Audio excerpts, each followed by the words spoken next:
जैसे कि आपने पूछा है कि आज आप क्या कहना चाहेंगे, ये आज अंकिता भंडारी हत्याकांड के ऊपर सीबीआई जांच बैठ गई है, तो मैं यही कह सकती हूँ कि मैं संतुष्ट हूँ इस बात को लेके कि आवाज हमने उठाई और ये आवाज समस्त उत्तराखंड की आवाज बनी, जनता जनार्दन की आवाज बनी। तो मैं सर्वप्रथम मैं माननीय मुख्यमंत्री जी पुष्कर धामी जी का मैं धन्यवाद अदा करना चाहती हूँ। लेकिन ये जो आवाज बनी कहीं ना कहीं सिस्टम के खिलाफ आवाज बनी, कहीं ना कहीं उन लोगों के खिलाफ आवाज बनी जो बेटियों की आवाज नहीं सुनते हैं। और बेटियों का बलात्कार किस तरह से हो रहा है, किस तरह से वो डे बाय डे घुट रही है अंदर ही अंदर। उनका एक बलात्कार किस तरह से बिस्तर पे होता है, एक बलात्कार फिर शासन प्रशासन, मतलब किस तरह से जूझना पड़ता है। आपको पता है कि किस तरह से जिंदा लाश की तरह घूमती हैं। अभी आप कल का ही मुद्दा देख लीजिए, आप देहरादून पलटन बाजार में किस तरह से गुंजन की सरेआम मच्छी बाजार में हत्या कर दी गई आकाश नाम के एक व्यक्ति के द्वारा। तो जब हम कहीं ना कहीं आवाज उठाते हैं या कहीं ना कहीं हम अपनी तहरीर या अपनी एक अपील लेके हम पुलिस के पास जाते हैं, लेकिन हमारी सुनवाई नहीं होती, तो अगर ये सुनवाई हो जाए तो ये अपराध होने से शायद बच जाए। तो मैं इसी तरह से अंकिता के बारे में भी कहूंगी कि अंकिता की किस तरह से निर्मम हत्या कर दी गई, किस तरह से उसको चीला घाट में मार के फेंक दिया गया। और दो तीन दिन के बाद तो उसकी एफआईआर दर्ज हुई उनके माँ बाप की।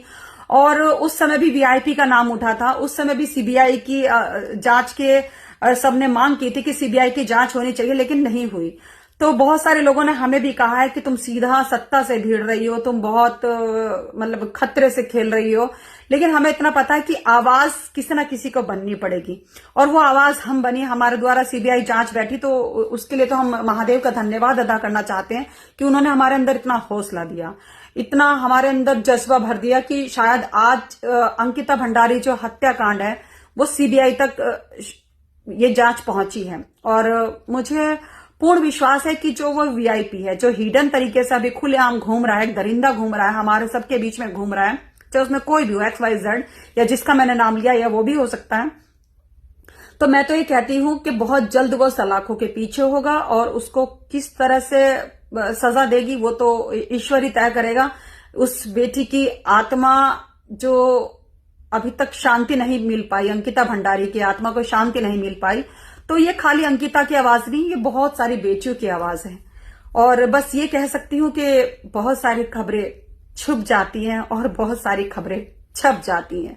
ऐसी अब पता नहीं कितनी अंकिताएं हैं जो पंच तत्व में विलीन हो जाती है, जिनकी आवाज कोई उठा भी नहीं पाता। तो मैं तो ये कहूंगी कि मैं सौभाग्यशाली हूं कि मुझे उस बेटी की आवाज उठाने का वो मिला।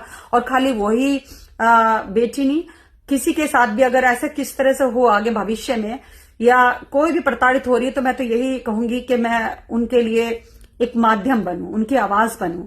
और बस ईश्वर से यही कहती हूँ, महादेव से यही कहती हूँ कि जल्द से जल्द उस वो जो माँ बाप है, अंकिता भंडारी के माँ बाप है, या समस्त देश के जो इस तरह के माँ बाप हैं, उनको न्याय मिलेगा।